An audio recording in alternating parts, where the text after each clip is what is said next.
Opa, e aí, tudo certo? FNAF. Se você não mora numa caverna, com certeza já ouviu falar desse nome. Mesmo que não joga nada, já acabou se esbarrando com ele por aí. Seja pelo seu irmãozinho, por memes, ou seu youtuber favorito levando um jumpscare. Com suaveira.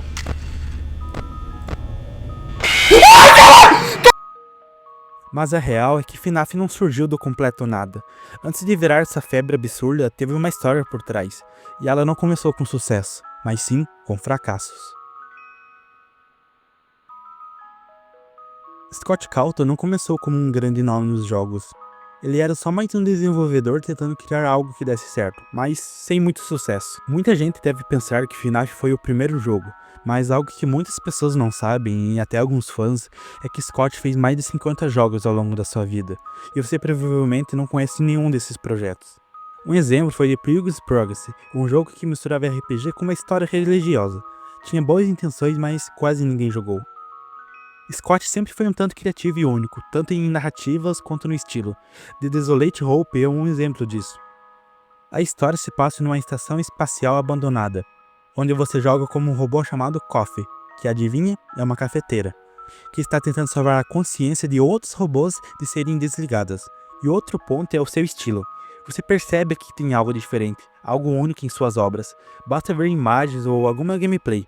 Ele realmente se dedicava, dá pra ver claramente isso em seus jogos. E esse estilo foi algo que acompanhou o FNAF. Basta ver os minigames ou cenários, tem muita semelhança com suas outras criações. Além de criar jogos, Scott também fazia animações. Ele também chegou a lançar um filme em 3D, chamado também de The Pilgrim's Progress. Isso era peculiar.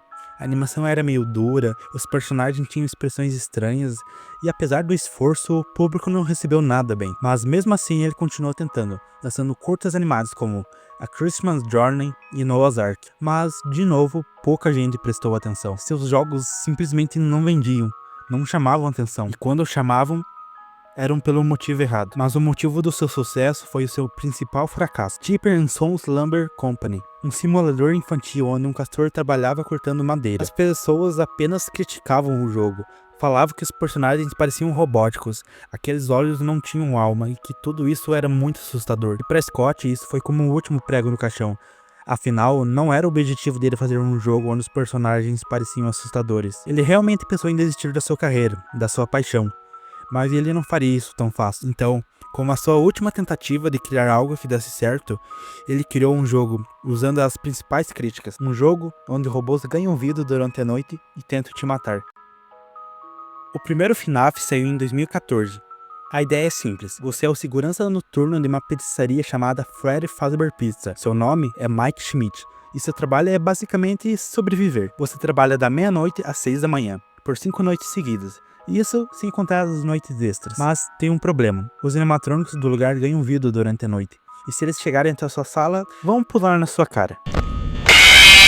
A explicação até então é que eles confundem você com um endoesqueleto sem fantasia, que é a parte que fica embaixo da fantasia principal. Então eles tentam te enfiar dentro de uma roupa cheia de peças de metal, o que basicamente te esmaga. Nesse jogo você não pode andar, só pode ficar olhando pelas câmeras de segurança, trancar as portas e acender as luzes. Mas tudo isso gasta energia, e se a energia acabar, você não pode fazer mais nada além de esperar pela sua morte.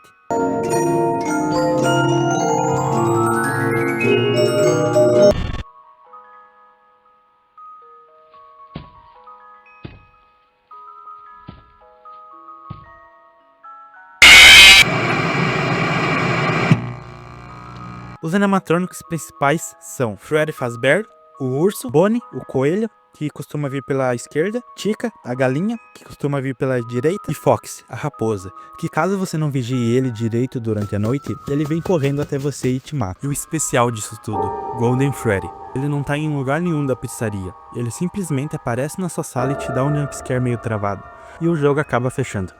Não tinha uma explicação muito clara para ele no começo, mas ele com certeza foi um indício que tinha algo muito errado com aquela pizzaria.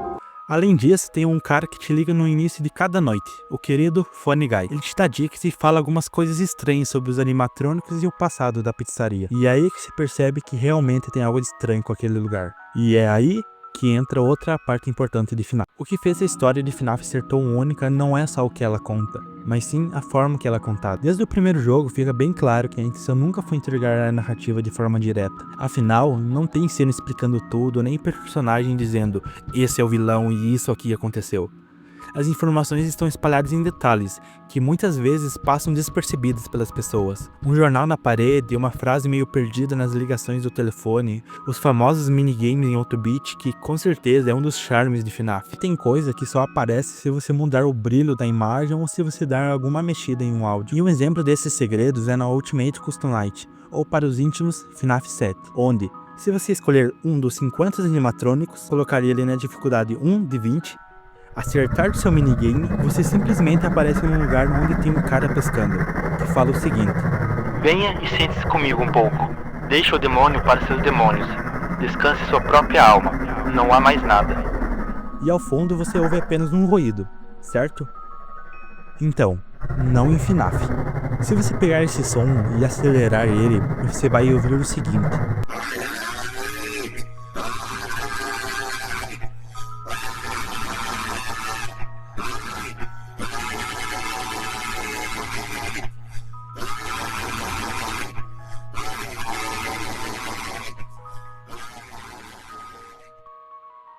E esse é um dos mais simples segredos de FNAF, então imagine os mais complicados. Outro ponto que confunde e deixa FNAF ainda mais interessante é a ordem dos jogos. A ordem cronológica não é a mesma de lançamento. Seguindo a linha do tempo, primeiro seria FNAF 4, 5, 2, 1, 3 e então FNAF 6. Então é simplesmente muito complicado você tentar descobrir a história por conta própria. Assim como eu disse, você tem que estudar FNAF. Isso fez com que a comunidade virasse parte disso. Jogar era só a primeira camada. O verdadeiro jogo estava fora do jogo em si. Em fóruns, vídeos ou canais de teoria. Cada detalhe pequeno era um avanço para o quebra-cabeça. Seja datas, falas, nomes, objetos de cenário, tudo virava pista. E isso foi um dos grandes motivos de FNAF estar vivo. Afinal, a cada resposta dada, mais perguntas eram feitas. Então, um jogo que durava 1 hora alimentava a comunidade por meses. E falando em comunidade, eu não podia deixar de citar ela.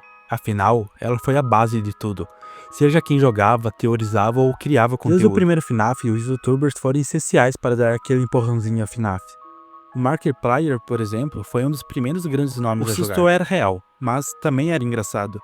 Isso tornava assistir tão divertido quanto jogar. E não foi só na gringa. No Brasil, a gente teve o Alanzoca, o PlayStation, Cell. Outra base forte na comunidade foram as músicas originais. Eu não estou falando só de paródias bobas, mas sim músicas com composições e clipes bem produzidos, letras que faziam referência à história do jogo, e tudo isso feito por fãs. As mais conhecidas de todas, sem dúvida, é Five Nights at Freddy's Song, de The Living Tombstone, que hoje em dia tem mais de 380 milhões de views. A música praticamente virou um hino para FNAF.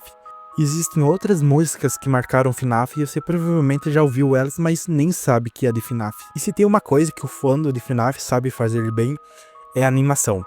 Seja usando Source Filmmaker, Blender ou até Minecraft, os fãs começaram a produzir animações super completas e detalhadas.